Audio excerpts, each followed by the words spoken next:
और जब फ्राइडे को हमने उस वचन को पढ़ा कि वो एक कमरे में थे, बोलो कमरे में थे। कमरे में ही क्यों? यीशु मसीह ने ये क्यों नहीं कह दिया कि गethsemane बाग में जाके इकट्ठे होना जहां पे हम मिलते थे? उन्होंने कहा उस ऊपर वाली कोठरी में। और जब जब मत्ती के इंजील में यीशु मसीह कहते हैं कि जब तू प्रार्थना करे तो तू क्या कर, लिखा अपने सिर पे तेल मल और अपने कोठरी में चला जा, उनको दरवाजे को बंद कर दे और वहां पे जाके प्रार्थना कर। एलिया जब डर गया, इजाबेल से डर गया, उसने कहा कि मैं एलिया को मार दूंगी, उसका सिर काट दूंगी मैं।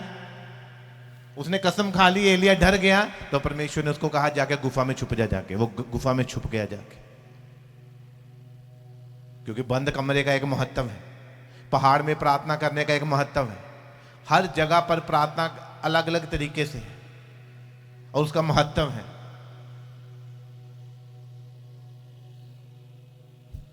क्योंकि जब हम बंद कमरे में होते हैं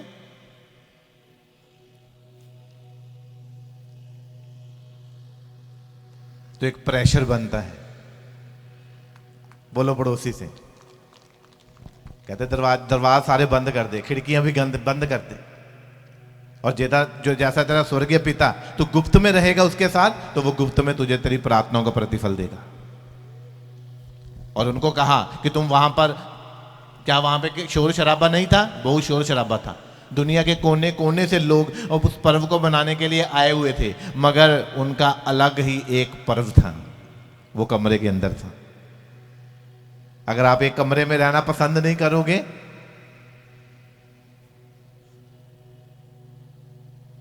तो प्रेशर नहीं बनेगा। जब प्रेशर नहीं होगा तो गलेगा नहीं।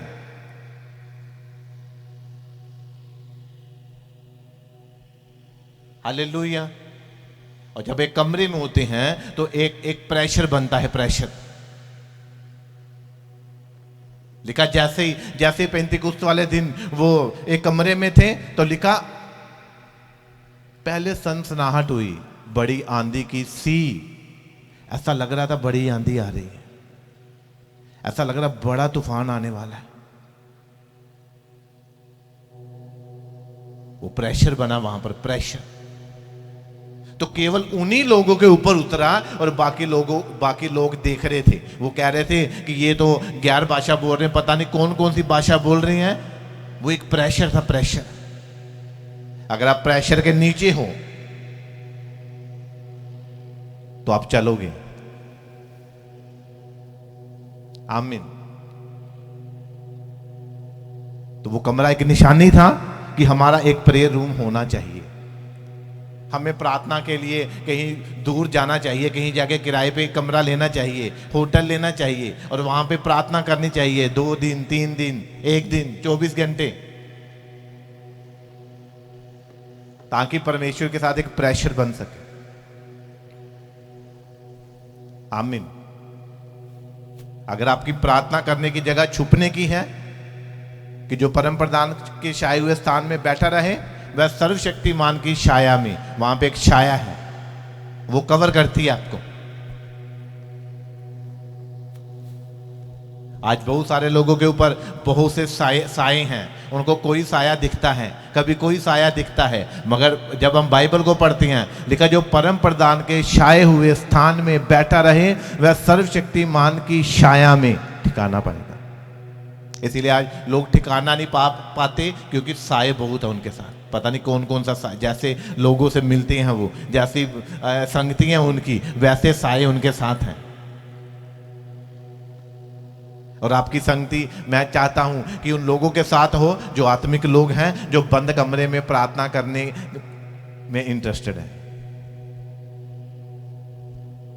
इसीलिए आप दूसरे लोगों की तरह हो, क्योंकि आप दूसरे लोगों के साथ रहते हो, उनकी मानते हो, उनके साथ आते जाते हो, उनके साथ खाते पीते हो, उनके साथ उठते बैठते हो। जब वो चर्च ना आए तब आप भी नहीं आते हो, वो कहेंगे इस संडे में जाएंगे, अगले संडे जाएंगे। इसलिए आप भी उन्हीं लोगों की तरह हो जिन लोगों के साथ आप रहते हो, तो आपकी ब्लेसिंग को का कारण भी यही है। आप जब प्रेयर रिक्वेस्ट जब देते हो तो आप बताते हो कि दुष्ट आत्माएं तंग करती हैं, घर में दुष्ट आत्माएं दिखती हैं, सरेआम दिखती हैं, आवाजें लगती हैं, क्योंकि आप खुद बता रहे हो कि हमारी संगति ऐसे ही लोगों के साथ है जो खुद दुष्ट आत्माओं से भरे हुए हैं। आप खुद बता रहे हो, प्रभु नहीं बता रहा, शैतान भी नहीं बोल रहा है, आप खुद बोल रहे हो कि मेरा फाइनेंस इतना कम है, इतना कमजोर है कि पूरा खर्चा नहीं चलता घर का, क्योंकि आपकी दोस्ती उसी के साथ है जो खुद नहीं बोता। लेकिन जो प्रभु की संगति में रहती हैं वो प्रभु के साथ एक आत्मा हो जाती हैं। तो बताओ फिर परमेश्वर के साथ जब एक आत्मा होती हैं तो वो बढ़ाता है। जब फिलिप्पुस के साथ एक आत्मा हुआ, वो उसको लिखा उड़ा के ले गया। वो उड़ा के का मतलब कि पवित्र आत्मा ने उसको ताकत दी और उसको इतनी शक्ति दी और उसका एक कदम जो था वो 10 कदम के बराबर हो गया था। मतलब स्पीड बढ़ा दी परमेश्वर ने उसकी। और जब पवित्र आत्मा आपके साथ रहता है, जब आप उसकी संगति में रहते हो, वो आपकी स्पीड को बढ़ा देता है, आपके फाइनेंस की स्पीड को भी बढ़ा देता है।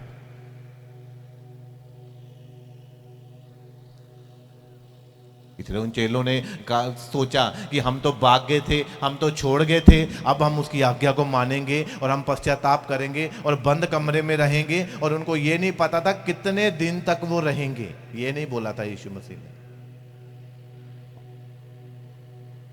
इसीलिए आई लोग कहते हैं कि पवित्र आत्मा हमें मिले, हमें सामर्थ्य मिले, दान वरदान मिले, इसकी कोई टाइमिंग नहीं है। वो 1 घंटे में भी दे सकता है और 1 महीने में भी दे सकता है, 1 साल भी लग सकता है।